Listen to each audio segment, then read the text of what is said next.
Hello, everybody. Welcome to runZero Hour. Can anyone else believe that it is, in fact, 2026?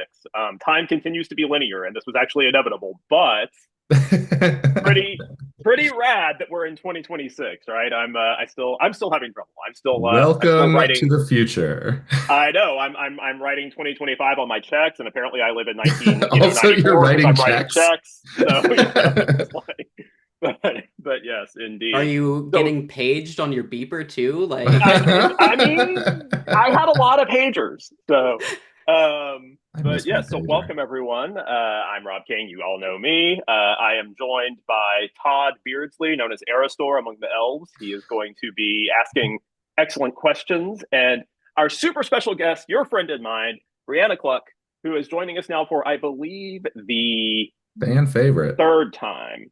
Yes. Yes. So thank Wow, you, yeah. Brianna. Yeah, no So, problem. Thanks for having me. We're gonna have to yep. start making jackets here pretty soon, I think. I know, right? It's going to be rad. So As get always, to if tour of you you. are using an AI note taker in the live stream Zoom, please don't. Or if you are, don't try to be secretive about it and don't tell the world. Thank you. Indeed. Um, So we yeah, write return checks. let's meet Brianna. Yes, But again. before then, I have GreyNoise swag. Oh my Oh, hey, gosh. yeah. So Now we're which is talking. I should have applicable. worn my runZero socks for Oh, this. let me get a sip of my coffee. Got a GreyNoise mug. I can't tell. It is Okay, a all great right. noise. Oh my gosh. I will say the Amazing. runZero socks are legit. We actually have They are really, if pretty you ever see good. us at a conference, we have really good socks and really Yes, good nail polish.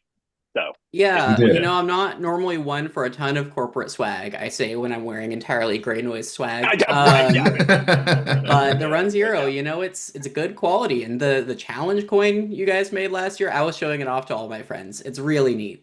It's pretty dope. But enough about Run Zero. It's the Right. Brianna Show, starring Brianna. What is it you say you do here, Brianna? Hello, I'm a I'm Brianna Cluck. I'm a senior security researcher and detection engineer at GreyNoise Intelligence. For those of you who don't know what GreyNoise is, we run a global network of honeypots, and we take the logs that we see people throwing exploits at our honeypots, and then we use that to create detections so that other organizations can do things like reduce time to ticket because they will see something on the sim and they'll see a GreyNoise integration saying that we already know what it is, so that saves them some investigation time. Or we have this firewall feature where you can make firewall rules based on GreyNoise data. Before that, I worked a lot of tech support jobs and call center jobs, which is how I dipped my feet into hacker world. I got myself IP banned from a tech support job once on accident. That's maybe a story for a different episode, but it was a lot of fun. And then before I did that, I was a direct support staff at a care center. It was a home for old folks with disabilities, not really tech related, but I learned a lot of soft skills from that and also learned how to carry an old person quite efficiently. Important skill, actually, Hmm. legitimately. So thank you for your work. And legend has it that you are also, in fact, an expert in the OT realm. I wouldn't say I'm an expert, but what I will say Says every is expert. Yeah, right. I worry about the people who say they're experts. So that, yes. So, I have spent more time reading the source code for Wireshark industrial control dissectors than any rational person probably should. So if that qualifies me as an expert, then you could describe me as such. excellent. Then yes, I would describe you as an expert. So,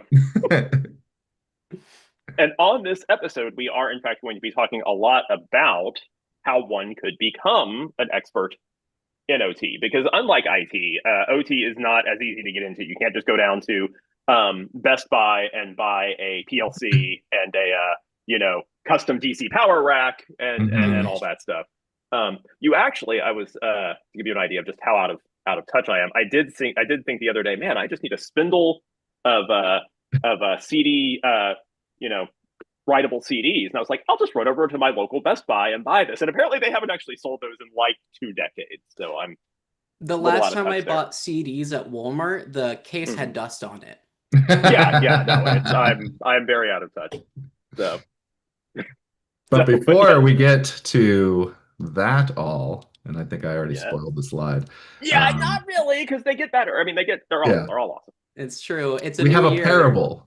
We have Yes. a parable from Brianna. So, and just to frame this up a little bit, we don't, despite all appearances, we don't just wing it when we get on the show. We actually do discuss what we're going to talk about, all that jazz. We put treatment on the slide, everything, and we were talking. And we were doing like the pre-show, like, hey, what do we want to talk about? And Brianna launched into the story. And it's like, we got like 10 minutes in. I'm like, this is the show, though, right? Because like, this is awesome. And so, just to build you up a little bit there, let's get into it. All right. Well, it's the beginning of the year, and everybody likes to show off vacation pics, right? We all do it. And it was also my birthday this month. I just turned Yeah. 33 a few days ago. Ooh. And I was I'm so looking for old. Oh God. it's okay. I was looking for something to do, and I saw a really great offer for this resort in Massachusetts called the Great Wolf Lodge. Oh. It is something like a cross between uh, a wolf-themed Disneyland, a child casino, and perhaps a CIA black site. You enter, it's fabulously expensive. There's no clocks, there's few windows, and the whole thing is kind of a siphon to get money out of upper middle class stressed out families and redistribute it amongst the stoned 19-year-old staff, which I'm fully on board with. So they were running a special where if I booked right the week that I looked into it and booked in the middle of the week instead of the weekend, I could get a room for less than $100 a night. Now, one thing that many people don't know about me is that I revel in kitsch and I revel in just really tacky, broken down things. Like I enjoy walking around dead malls and I also enjoy photography. And one of my favorite things to do is I will go to a place and I'll try to get pictures of, what the internet calls liminal spaces, but basically areas where you're not forbidden from being there, but it's not really part of the experience. They don't expect you to linger. So in this resort with hundreds of people, dozens of other families there, I managed to get a photo series that, save for one photo in the lobby, uh, had 0 people in it, and I consider that a great achievement. So this first photo is a stairwell. I found it. It was in a door that was marked stairs, but everything else about the door said this is just another hotel room. Like, please don't look too hard into this. I opened the push bar and the stairwell reeked of cigarettes and it had little pieces of like straw wrapper paper. And the only staff member I ever saw use that stairwell was one contractor who used it to take out the trash. And I said, "Is it okay if I take a photo of the stairwell?" And he looked at me and said, "I don't know. I don't really work here." So I took a photo. So a good Samaritan trash taker outer. Apparently, Right. apparently. So this is the stairwell photo that I took. Todd, if you want to go to the next slide. And then at the bottom of the stairs, there's this beautiful section where you see there's snow clearing equipment and a bunch of signs for the various businesses and a couple of like Christian private schools that I guess had done private events there recently. Mhm. It turns out the Great Wolf Lodge has an entire convention center built into it. I asked one of the bartenders during a I slow like how period. this is a surprise revelation, by the I way. mean, yeah. I mean, I don't usually expect to do like a business conference at a place that is an indoor water park covered in animatronic wolves and beavers. Uh-huh. But I have been to conventions that have similar vibes, so I Right. guess I'm not allowed to judge. Um, so that was this. Apparently, the convention center is quite popular among private schools and local companies. If you could go to the next slide. This was the door to the stairwell. When you enter the Great Wolf Lodge, you can go into the gift shop and they will give you a free pair of wolf ears. So Oh. naturally, I had to wear the wolf ears because why wouldn't I? which Yes. resulted in this kind of Donnie Darko-ish photo. Very Donnie Donnie Darko. Darko. We're gonna upgrade that from kinda to very. And then if you could go to the next. For everyone else on the call, Donnie Darko was a movie that came out like 27 years ago. But Right. Yeah, and it involves a guy in a rabbit suit. There was an arcade in the Great Wolf Lodge. They were doing maintenance on a few of the machines, and so machines are being taken out and put back in. I found this nice corner where they had no machines in yet, and also there was just a bunch of weird empty space behind the machines and a trash can showing that I guess that space had been large for long enough that they needed to put a trash can there. So I got a great view of how they power the machines, being one extension cable. Yeah, that's terrifying, and also not in the fire code. I'm sure it's not a fire hazard. I'm sure it's fine. I'm sure it's fine. Sure, it's It fine. looks fat. It does not look fat enough for the kind of watch. No. That cord is probably several hundred degrees. But anyway. So oh yeah, I didn't touch it. This is the convention center. I don't think guests are normally supposed to go in there when there's not a convention, but the doors were wide open and it was like 9 p.m. The lights are on. The lights were on. The only staff nearby was this one bartender who I had already been talking to, and she was like, they should really book a furry convention in the convention center. And I was like, okay. So I took this photo by putting my camera on the ground. I have the little point and shoot, but it has a really big optical zoom on it, which is just very, very neat. All of these screens along the side tell you that this space can be yours if you email their convention space people. And not gonna lie, I am a little tempted. How far away from Boston is this? This is about an hour-ish. Okay, so basically, you ride to the end bit of of the a hike if Fitchburg you're going line to have from like a North Station. national I conference. mean, it's Boston, so that's like 4 miles. But yeah, And anyway. Sure. And you get there by train. There's a train line that goes straight to the town that it's outside of Fitchburg. The hardest part was the last mile transport, because if you ride the train right up next to it, you still have about 20 minutes of walking through a sidewalkless road through the woods. So I ended up taking a taxi with my husband, but that was okay. And then when we checked in, I had to do a special in-person check-in instead of the automated because they couldn't wrap their mind around the fact that we weren't going to need a parking pass. Absolutely fantastic stuff. If you want to go to the next slide. This is another view. There's a lot of these things that are just slightly off-center. I took this photo for 2 reasons. 1, because the vibes were weird, and 2, because there's that little black box in the corner. Yes. So that box is a scent dispenser. It's used a lot in the medical industry. I immediately recognized it. You can get some that are colored to match the wall, and that will mount into ceilings, but they did not do that. They just went with these things. And they will do a little spritz of scent every 15 to 45 minutes, depending on how you configure it. I didn't time these, but they seem to be operating on a sooner rather than later timing. And the interesting thing is you can get multiple types of scents for these. They come in kind of almost like K-cups. I was at a medical trade show once, again, when I worked in the medical center, and I spoke to the guy who makes the scents. And they had some really interesting ones. They had Johnny Knows, they call him. Johnny Knows. I mean, I don't know that he is like the one doing the alchemy, but he was the company representative. Okay. And they sell ones that are like Fruit Loop scented and citrus scented and cinnamon scented. But the cheapest one, the one that's the most mass produced, is lavender. So if you get a smell for it, which is so weird to say about medical scent dispensers, but you can tell the exact brand of lavender scent in hospitals, kindergartens, nursing homes, and morgues, and apparently the Great Wolf Lodge. Okay. So so if you're gonna like Sherlock something out and you catch this lavender scent and it's like, aha, this suspect was clearly at and then you're at a loss because it's everywhere. This is not a good clue. Yes. Right. Yes, my only regret is that because of my past work, I now intimately associate that lavender smell with the smell of lavender with just a little hint of having to clean a mess that charted new and interesting courses on the Bristol stool chart. Okay. All right, next Kids, look up slide. the Bristol stool chart. Please don't. But It's yeah, a useful chart. I had to use it yeah. every day. All right. This was part of the convention center. This was a room that was almost completely dark, Hmm. and they were holding a bunch of equipment in it, but the door was open just a crack.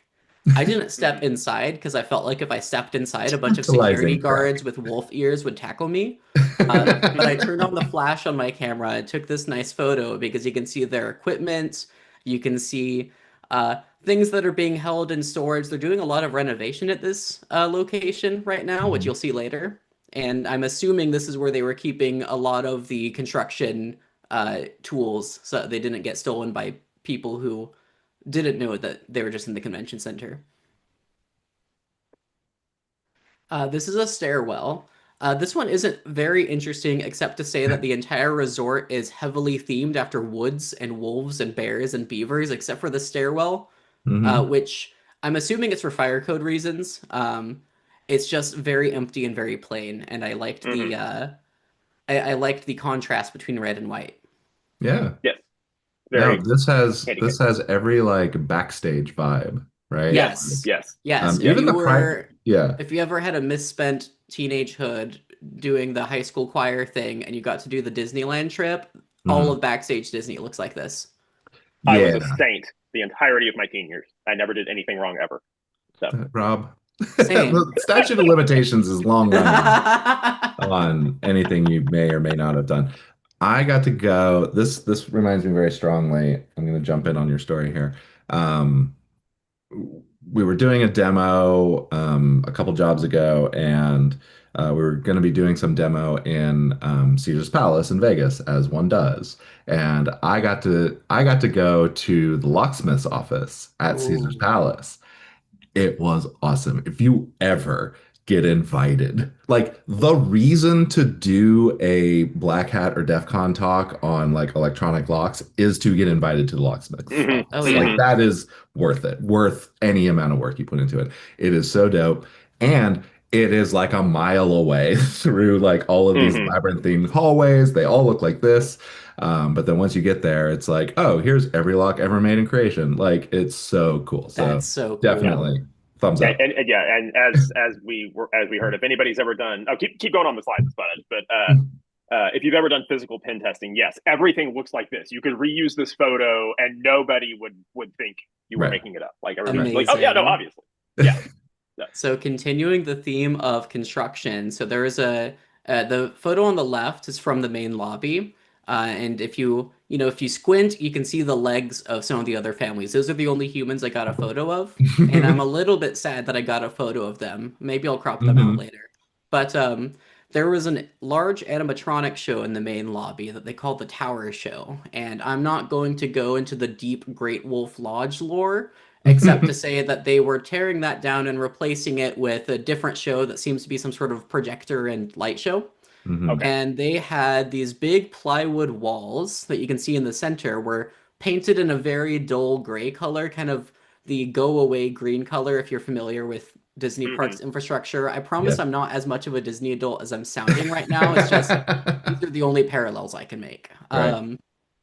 So to the left, you can see a large crane, and you can see the roofs. And then on this tin roof, they actually still had some animatronic otters sitting in buckets. Very excited about that. In the center, this was And in the arcade. You can see the stark difference between the ceiling tiles existing and not existing. right. And then there was this gap where kids kept putting their ticket receipts into. It's So like I you've put run like out of GPU power. exactly. That's Right. Right, exactly how right, it right. It's felt. the They're draw just distance thing. it's Yeah. Yes. unrendered into the distance. Yeah.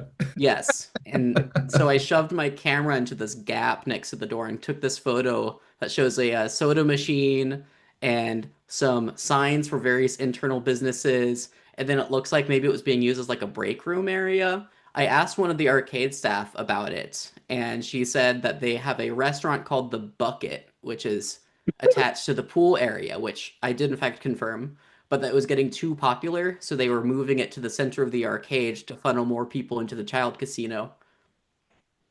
And then they were also putting up a pretzel stand, which I'm always Can in we just favor all of. agree to never say the word child casino ever again? Like, God, no yeah, way yeah. can you interpret that in a positive way. I mean, I've got kids. I take them to Charles Entertainment Cheese all the time, and yes, Mhm. it is that is what it is. But yes, okay. This is my Oh, this is favorite yeah, photo of this whole set that I took. because it's not I haunted at all. It's totally not haunted. Oh, I good. went Okay. to the second story of the cheaper hotel rooms. So a little bit of backstory. When you're booking a room, you can choose to have either a themed or an unthemed room, and the only themed rooms were the family rooms, Mm, apparently. And so they would have like instead of just being like two boring hotel beds, it would be one boring hotel bed and then some fun decorations around the room. And then they would have like a child section that was like more heavily themed. I was hoping that the theming would expand throughout most of the room and it was only like $2 yeah. more expensive. So my husband and I, a childless couple, booked the Wolf Pup Den suite. Which turned out to put us directly behind the rock climbing wall in the very loud child area. But that's fine because we had a fan that blocked out the noise fairly well. Again, CIA black site vibes. The soundproofing in the hotel rooms was like weirdly excellent. But this is not that. This is the cheaper rooms. If you get the absolute bottom tier rooms, you can get a room that has no windows or a window that opens into the center lobby instead. Like being on a cruise ship. Yeah. Okay. Uh-huh. Yeah, like on a cruise ship, because when I take a shower at the Great Wolf Lodge, I want to be constantly worried about the curtains shifting just a little bit and showing the checkout counter what's going on. But I went out into this hallway, it was almost completely empty. Again, I'm going during the middle of the week, during the off season, when they were so desperate for people that they ran a flash sale. There was one family I could see in this room, and he just made a point of avoiding me while I was taking my photos, which I was fine with. I went about halfway down the hallway, put my camera on a bench to try and stabilize it, and then zoomed all the way to the end of my optical zoom. And when you get that far on your optical zoom, reflections get strange. Mm-hmm.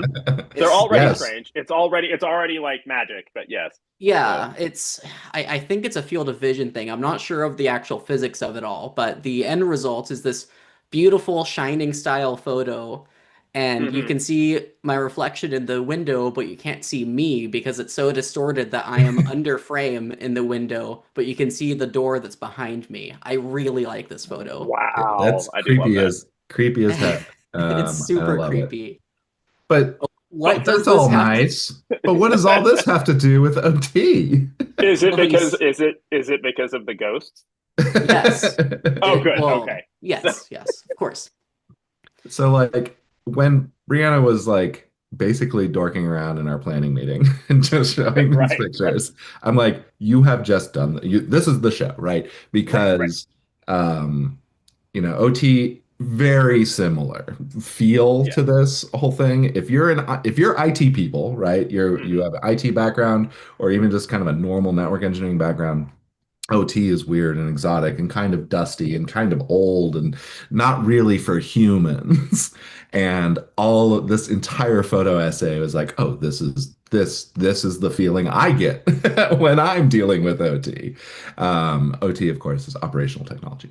And it's just all of this industrial equipment that is kind of familiar but kind of alien, right? It's not in your day to day.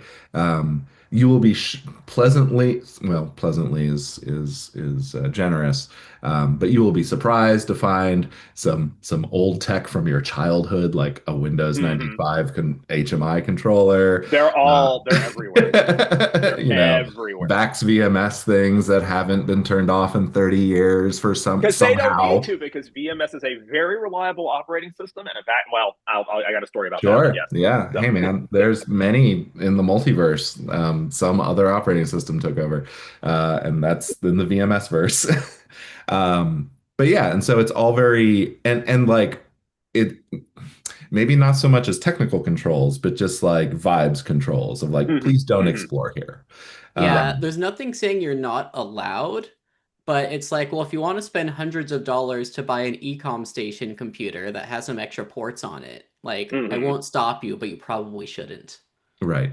Yes, Ecom Station being the modern incarnation of OS2, which was also lovely. But yeah, Hmm. Sorry, I have to be this person. It's the quasi-modern because Ecom Station was later supplanted by Arca OS.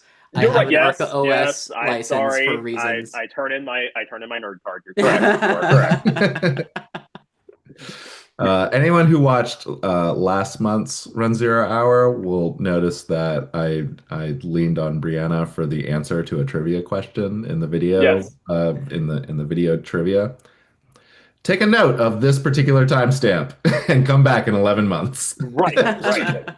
So, but the so the whole point of this is that yeah, OT is this liminal space, both in terms of it's it's running the room that you're in, but it's not something that you're supposed to interact with. It's like the air conditioning, it's like the whatever, and that's for IoT and OT, and then it's also running the factories that build your things or whatever. Mhm.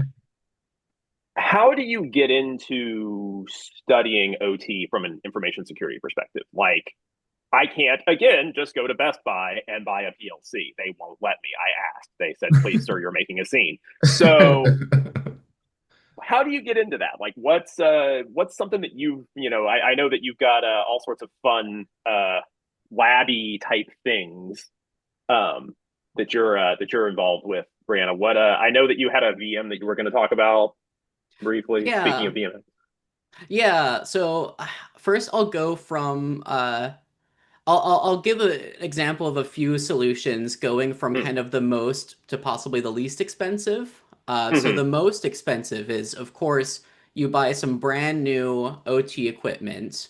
If you know who to talk to, if you can contact a sales rep at Siemens or Rockwell, Mm-hmm. and they will sell it to you. It will be expensive because they usually sell these things at wholesale price, and selling Right. just one is a whole big deal for them. But you can technically do that. I would never do that because I don't have thousands of dollars to spend on a computer that I won't practically use. Right. Mm-hmm. If you go slightly less expensive, I learned about this from Reed Reitman when he was talking That at that is SuriCon. the most file systemy name a human can have. Hold on, That I have to make sure I didn't miss. I have to make sure that I didn't mess up his name. Um, because it would be really Good awkward. old Reed Reed Wrightman. Whiteman, not Reitman, but Oh, gosh, Reed, if oh, you're watching that's this, less wah, cool. That's add wah. one oh letter to man. your last Right. name. It's in the Yeah, you've got yeah. the power. Right. Um, so he turned me on to the magical world of using eBay to buy Mm-hmm. used Sure. operational Yep. technology. You can buy Yes. PLCs, and they're still not super cheap, but you can buy a decent quality PLC from the past 30 years for about, Mm-hmm. $300 if it's Yep. Hmm. in good condition, a little bit less if you have to put some love and care into it. And if it's from the past 30 years, honestly, it's fairly modern. Right. Exactly. Yeah. We regularly see and safely scan devices that are 20 years old, 20, 25 years old. Like, it's Yeah. not rare Safely at all. scan. I know.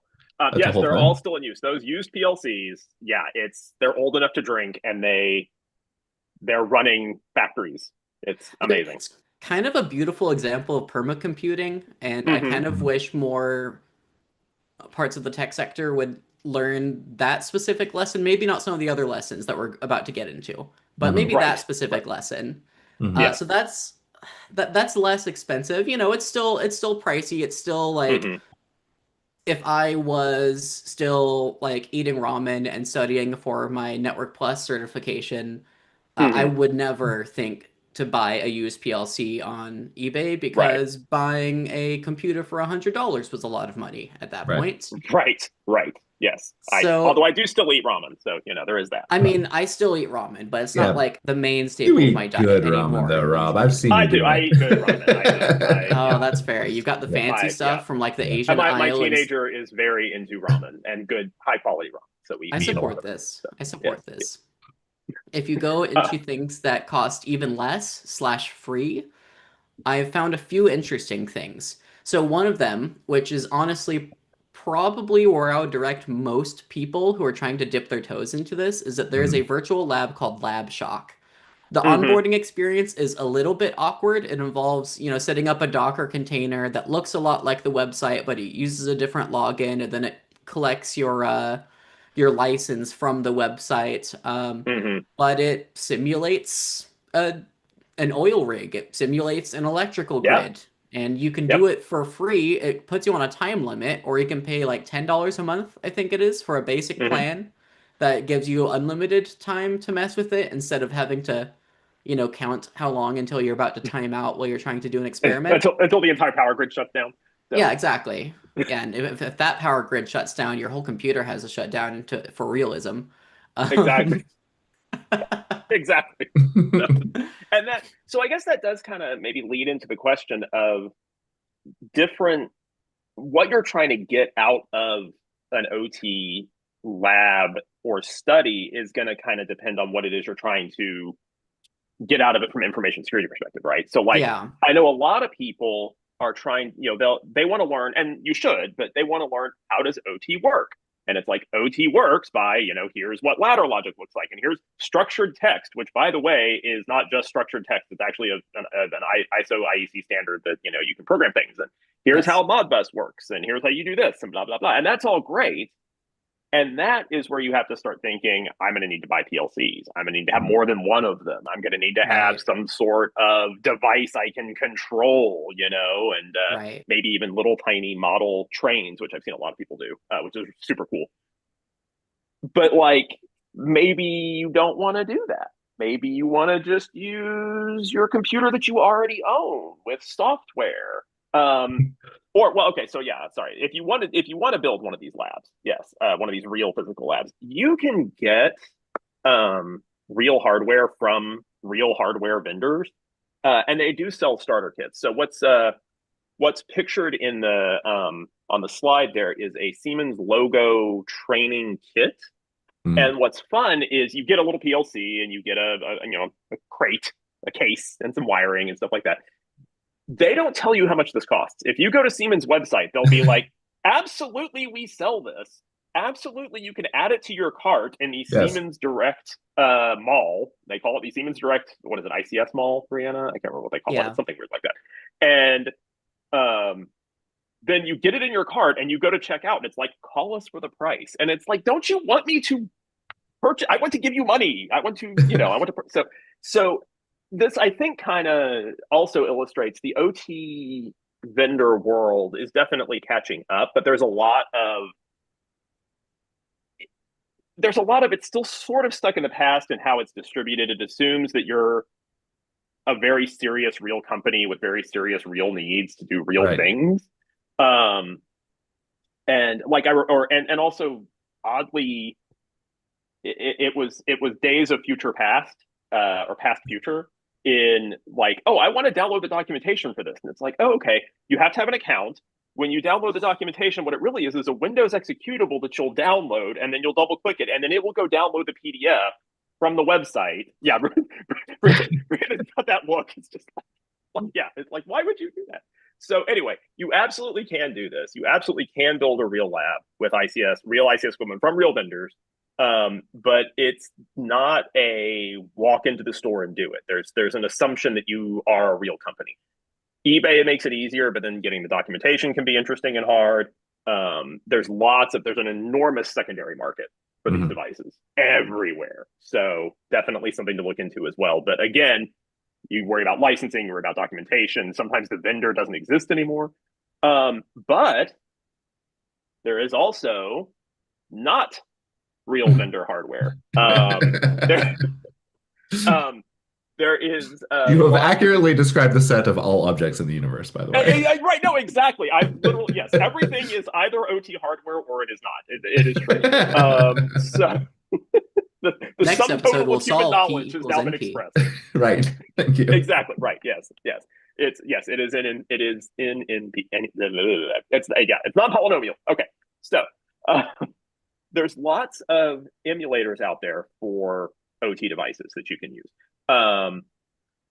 OpenPLC is kind of the big one that everyone knows about, and it lets you turn any. It runs on quite a few operating systems: Linux, Mac OS, I think Windows, and it lets you turn it into a real PLC, and you can actually say, okay, I'm going to expose these pins, and I want them, I want to submit to you some ladder logic or a PLC control program, and I'm going to control these wires and make things happen.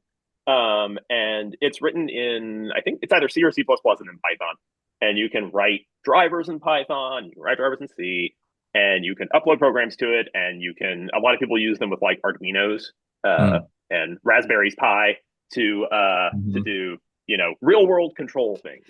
So it is a real PLC, but it's not necessarily a real PLC that you're going to see if you go to a factory, right? So, and it only speaks out of the box. It only speaks Modbus and DNP3. Brianna and I both love Modbus dearly. DNP3 is not my favorite protocol. It makes me sad. And then what it doesn't support out of the box is things like Ethernet IP, which is sad because Ethernet IP is quite common. But if what you want to do is learn about how OT works from a concepts perspective, doing it via software and emulation is not a bad idea. Also, a lot of the vendors will sell you emulators as well, and they're cheaper than the hardware. So, yes. And then, what if you want to next slide, please. What if you want to just have a real lab? So what you can do, and this is not other people's computers, right? This is not the. This is not other people's computers. Right. I'm not telling you should. It's not the DEF CON T-shirt of my compuder is my other computer is your computer. No one should be touching other people's computers without express written authorization. Don't Todd, you have a lawyer. Tell me if that was sufficient. Yeah, sure. I would never break the Computer Fraud and Abuse Act. Thank you. Exactly. Right. As amended. As amended. So if all you're worried about is how these devices are going to look on your network, or you want to look at them from a more just information security standpoint of, I want to see what people are sending out there on the wider internet, there's a ton of honeypots out there for basically every protocol you can think of. Some better, some worse, but they will give you something you can stick on the public internet to capture an immense amount of traffic, because you would not believe how many people are just constantly scanning the public internet for OT devices. Can't confirm. Yeah, well, you're one of them, but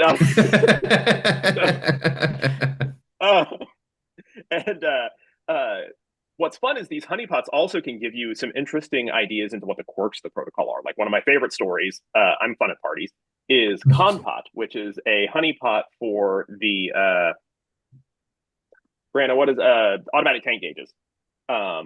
Where the honeypot, you can tell it's a honeypot because these devices are so underpowered that when you send a request and it responds immediately, you know it's a honeypot. It's not one of the real devices, right? So, but there's tons of honeypots. So what you can do, the sum of all this, is you can cobble together with love a pretty convincing OT lab from maybe one or two pieces of quote unquote real equipment, some emulators, some software, and some honeypots that they can talk to, right? Like you don't necessarily even have to have a real automatic tank gauge, gas gauge thing. You can just have the honeypot set up, and you can at least get responses back, and you can see it in your SCADA environment. And timing aside, like this will teach you like how the protocol works and all that. So. Yes. And the great thing about OT protocols is that there's so many of them. So,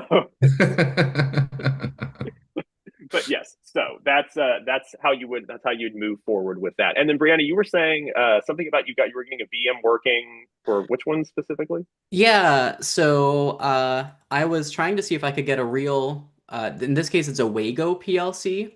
And there are programmable logic controllers that run Linux using the Corsys set of utilities, which is kind of like BusyBox, but for PLCs, from what I gather. Oh, neat. I found a really interesting talk from Dimitrios Tikalis and Mikhail Maniatakos. They spoke at IEEE in 2020 about a project called IFSET, In-Field Fuzzing of Industrial Control Systems Using System Emulation. I wasn't interested in fuzzing so much as just how they got the emulation working. And they had instructions for building a QEMU image of a Wago PLC. They actually had to get a little bit shifty with how they gave you the firmware. At first, they just had it on their GitHub repo, and then I guess Wago got a little bit skittish about that. So then it auto downloads from a Google Drive, which I'm sure is very legitimate and not scary at all to my IT guy. So Yes. it took some. It was a little hard to get it working. So my computer runs OpenSUSE. I, a Mhm. fool, said, well, lots of companies use RPM-based distributions. So if I'm doing research, it makes sense to also be running an RPM-based distribution. Just to realize that I'm about 15 years behind on that, and everybody just defaults to Ubuntu. Hmm. So I was running into a lot of issues getting it working at first because it was relying on packages that OpenSUSE doesn't have, and then SE Linux was making things a little bit difficult. But this morning, after poking at it off and on for days, and then going through that ADHD loop of I have to do the thing, and then you run into a Mhm. roadblock, and you're like, well, now how do I do the thing? I said, I'm going the nuclear option and I'm going to run a virtual machine running Ubuntu so that I can do their instructions exactly as written. And I eventually got it to work. Let me go ahead and show you what I've got. Oh, So Ooh, drum cool. roll, this please. Future. There we go. Do it. this is a VirtualBox Ubuntu server image that is itself running QEMU, that is running Wago Linux, and it timed out because I didn't give it input fast enough. But it Okay. They do technically that. works. And you can do this with lots of other Linux-based PLC firmware. Mhm. Mhm. I tried to see if I could get some firmware for a Rockwell PLC, and this is where I ran into the issue Rob was talking about earlier, where they have a downloads page. You Yes. can download firmware and documentation, so I went and I downloaded the firmware and documentation, or rather I clicked the boxes to download, and it said make an account. So I made an account, and then it said Mhm. verify the account, and I said, okay, I will verify the account. So I verified the account, and then when I clicked the verify the account button, it gave me an Azure error. So then I Sure. reloaded the website, went As you back on the Uh-huh. do. downloads page, and it said you can't do the downloads until you finish setting up your account. So Right. then I went to my account page and it went to a loading screen that never finished loading, eventually giving an Azure error. So I then signed out, and then I signed back in, and it said, great, you're actually signed in now. You have to provide your company information so that a Yeah. Rockwell technician can talk Yeah. to you before you Mhm. can get this firmware. So I clicked the button to give more information about the company. I had a whole thing in my head where I was going to explain what I was doing, but Mhm. I could never get the that thing to give your information to actually load. Yeah. Um, and everywhere that I looked around to be like, where can you download this firmware? Is there just a direct download link? Everyone was like, well, the easiest answer is to call Rockwell and have them send it to you. Yeah. Yeah. And the next easiest answer is if you already have a customer account with an email and it's been verified and you have all of the company information already done, then you can Mhm. try to download, but sometimes it doesn't work. And a friend of mine hoards files, so I asked him if he had the firmware, and he said, I think I might. But for the purposes of Hopefully this he's like episode, I opted not to in an go that alleyway with a route. trench coat, and he's just like, "Oh, fuck." Yeah, I didn't want to get either of us in trouble with Yeah. Rockwell IP lawyers, so I said maybe not for this episode. Yes. Yes. We But and a lot of yeah. companies are very similar to that, or they'll be like, oh, you can have the firmware, download this Windows only firmware downloader, and then Mhm. insert this UB key provided to you by the vendor, Yes. and then it will automatically download from our CDN. But Mhm. uh, I just couldn't be bothered. That felt there comes a certain point where they're not telling you you're not allowed, but they make it so inconvenient that I'm like, Right. I already Right. have the Wago firmware. I'm just gonna do Mhm. OpenPLC for the rest. Hmm. Yep. Yep. And Brianna, everyone on this call, I'm sure, and everyone in chat has gotten something to boot up and like printed some innocuous text, and then just you're like, it's like 4 a.m. Yes. You're very excited about it booted. Oh yeah, Yes, seeing Wago Linux with the little colors on it, I was making howler monkey sounds when I got it to boot.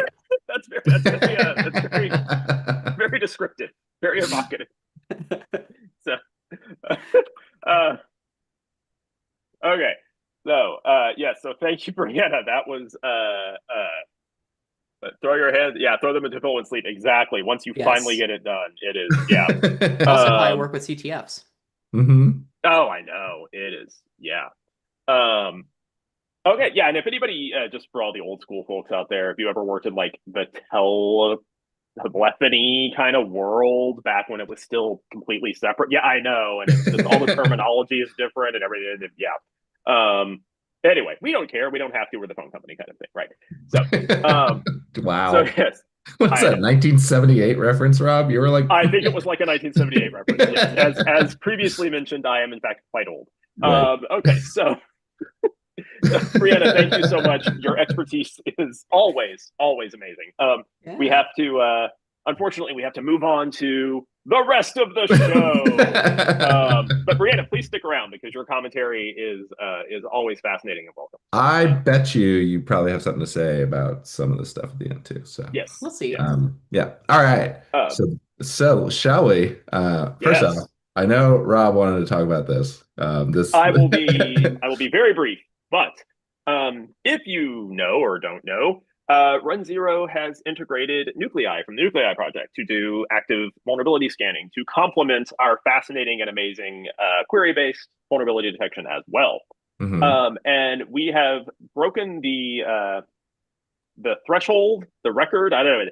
We are now shipping 2,212 active checks with runZero. So, and you can click them, and you can click a little checkbox, and they're there. A lot of them are enabled by default because we have gone through and manually curated in the south of France a exactly which templates are safe to run and under what circumstances, Mhm. including by having these little predicates there that say only run these in certain ways. If you would like to mention anything to support at runzero.com, we are always welcome to talk. And you're free to go to our GitHub page, and the Nuclei templates repo is open source, so you can see you can see the templates Right. that we ship, And so which is super there's a great. question in the chat here, which I think was what you're answering, right? Can we submit or Yes, contribute yeah, to extending the template signatures? Absolutely.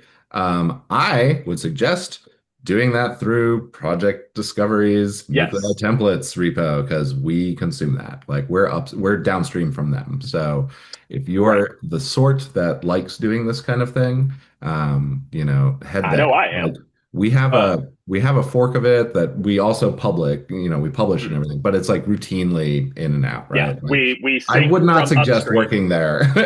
I would Yeah, suggest working upstream from us. yes, because that way everybody benefits, right? Like we pull Right. from upstream. We have a few custom templates of our own, but we do make it a point of pulling from upstream and trying to contribute back up as well. So Yeah. it's very, yeah. Yeah.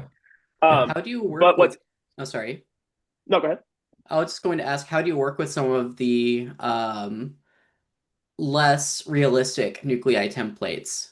Because just looking through Yeah, Project Discovery, every once in a while I find one that feels more theoretical than practical, if you know what I mean. right. Sure. And that's where the human curation comes in. We do literally look at every single one before Yes. we ship it because we love you, and we want to provide good service. Yeah. Um, Yeah. It is not a straight shot like commit yeah, to right, nuclei runs on run zero yeah, customer environments with very fragile right, IT right, stuff. right. YOLO. Right. Which I was told that nobody, my teenager has informed me that no one says YOLO anymore, so I'm going to just keep saying it. Cool. It'll So come yeah, back. Yeah. 6-7 is apparently finally dead too. Apparently, Rob, I've said it enough now are that you trying to get the content bots swarming on us? It only took, what, 6, 7 tries before we managed to kill it? I, so anyway, something else to point out that's fun Moving about on. the nuclei templates is there was a mention that they tend to be very web focused, and they are. They're very web focused, which is fine because HTTP is the cartoonization of protocols, and everything ends up on HTTP at some point. Hmm. But we have recently extended our safe protocol uh, curation to include a lot more non-HTTP stuff. So that's a lot of fun, including, for example, this MongoDB one, which we're going to be covering in the Rapid Response Roundup, which Right is now. coming up. Yes, Rapid Response Roundup. But so we got Unify, which everybody from Ubiquity. Mhm. We've got the MongoDB, MongoBleed. That was all That's right. very popular. And then the HP OneView, which I was actually a HP certified OpenView engineer in like Oh, 1999. So wow. I Fascinating. Fancy. know, like it was running on Motif. It was a Motif application on HPUX, and it I actually DOSed and took down AT&T's pager gateway, email to pager gateway, because I had it set up to send alerts to an email address that was just the phone number at pager at AT&T.com or .net or Mhm. whatever. And yeah, they did not rate limit that at all. And Turns I had out. like I like messed something up. And so yeah, I literally DOSed their pager gateway in like 1999 or 2000. Sorry about that. But Yes, hot yes, off the presses. Did not make it in time for the summary of the summary. right, right. Um, Rob came running into my office, my physical office, right, exactly. A sheaf of papers in your Throwing a shoving a hand. paper down paper on at his me. desk. So, those of you who are old enough will remember Telnet. And I say that like it's not still it is, but There's like so 6.5 million Telnet servers on the internet right now.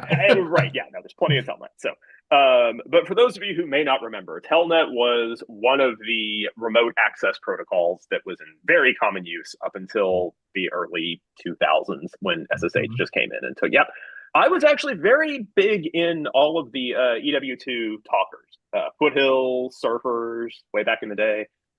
Yes, Muds, talkers, good times. Love Anyway, it. Telnet. Yes. So Telnet was the standard, sort of remote access protocol that you were going to Telnet in, and it was like SSH, but it was way before Yes. SSH, no encryption, all that good stuff. And so GNU, iNet Utils, Telnet D, which is the Telnet server from GNU, which is used if you're running Telnet on Linux, it's probably this, although it could be BusyBox or something else. But most of the time, if you're running Telnet D on Linux, it's probably going to be this one. This has an authentication bypass. So Telnet supports the concept of auto login and sending environment variables across the wire. So you can, if you Telnet into another box and you've got your environment set up the way you like it, obviously you want your environment to be set up the way you like it over there as well. Why shouldn't? And so you can send the environment variables before you log in. One of the environment variables that you can send is a distinguished canonical environment variable that says what your username is. And then there's also Telnet D will invoke the login command when you log in. So it will say, hey, I'm Telnet D, and I'm going to invoke bin login for Tod B, and you will log in. And that's Mhm. great. And so login accepts on most Linux and POSIX systems will accept a -F that says force login. Just assume this user is who they are. Don't prompt with the password. So in this particular vulnerability, if you set your user environment variable to be -F space root, you will in fact just log in as root. What's particularly Delightful. interesting, I know, what's particularly interesting is this exact vulnerability, like to the letter, exact vulnerability happened in the original BSD derived. And I'm going to try to pick on BSD. BSD Lite 2 was where everybody got their internet, their TCP stack back in the day. Solaris, HPUX, IBM, they all got, at one point, they've all been rewritten, but at one point they were all getting their internet code, their TCP code from BSD. Thank you, Berkeley. Anyway, exact same vulnerability in a lot of Unices in like 1999. So we knew this was happening. And it happened again. So yes, if you're running Telnet and you're running specifically GNU, iNet Utils, Telnet D, Right. everything from version like 1.9.3 up is vulnerable. So And I will you should probably say, turn off Telnet in general, but sure. No one would Um, be running Telnet in 2026, right? right? So this vulnerability and the service really um, is particularly thematically on brand for this particular episode because where are you going to find GNU, iNet Utils, Telnet? Probably not on your desktop, probably not on right. your cool Azure server, not on your AWS stuff. You're going to find it on your 20-year-old Year old. hunk junk Yep. that is Something. running in the corner and dispensing weird lavender smells. Yep. Um, so Now, that's the kind I of thing. I have an interesting question about this that just kind of occurred to me while you were reading this out.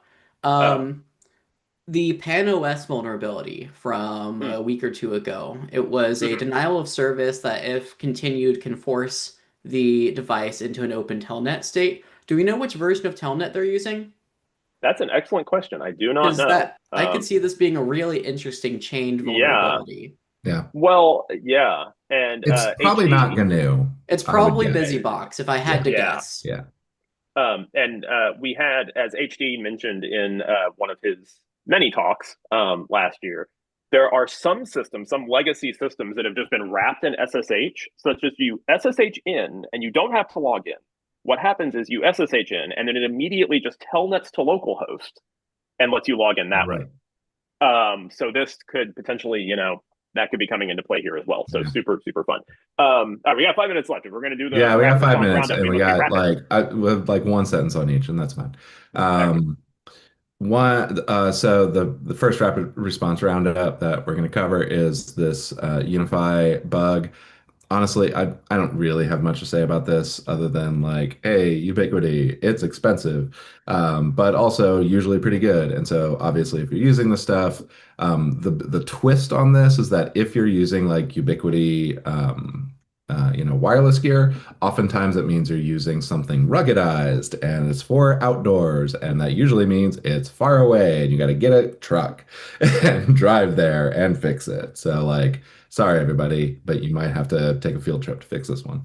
The MongoDB bug, aka MongoBleed, which I want to say GreyNoise did some work on noticing this on the We looked internet. into Yes. it. Yeah. um, it's MongoBleed. It's got kind of like that kind of middling to high CVSS score, despite the fact that it's pre-auth and you basically just get to, ping into the target's memory, stack Mm-hmm. memory. So like good stuff.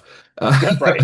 So it tends to be things like, the private part of a key or a password or something like that, right? So like this is pretty high value memory. It's that kind of bug that's like, oh, it's not remote code execution straight shot from the internet. Don't care. Do Mm-hmm. care about this one, right? Like Right. that's Right. that's the takeaway here. If you keep your API keys in a database, might wanna Mhm. look into this one. Yep. And then finally, HPE OneView, which Rob is apparently certified on. Um, No, open view, predecessor. Sorry, HB One View. The thing that just makes me giggle about it's no laughing matter, Todd. Come on. It is a CVSS 10. It's got like all the things you can do all the Yep. things with this bug. There's a decent-ish write-up on Rapid Seven's website about this, but the Mm-hmm. CVE text itself is, I will read it aloud. You might want to get a snack. A remote code execution issue exists in HPE OneView.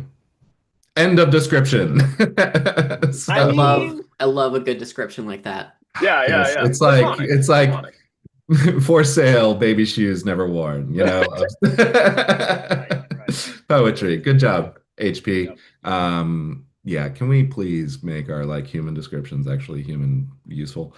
That's my big complaint on that. But anyway, if you're using this, obviously, if you're using any of these, hey, don't worry, we've got rapid responses for those. If you're a runZero Yep. customer, you're probably already gotten the alerts on them. I would Yep. hope so, or something's broken with your alerts. In final news, in just a couple week, in just 8 days, dang, there will be yet another webcast with me, Todd, and my new friend Marco Strambelli from Team System. This is going to be a good one. Like if you like talking about and hearing about fun stories on how mergers and acquisitions work and like all of the due diligence that has to go into and how runZero can help you. It should be a pretty good show. I love the M&A use case of runZero in that Mm-hmm. like it's like pen testing, except the other guy does not want you to do it and doesn't want you to find anything. So it's like pen testing. It should be pretty fun. And with that, I want to thank Kristen and Kira and Alfredo, especially for slides, Yep. and everyone else here at runZero that makes this show possible. Thank you so much, Brianna, for coming on.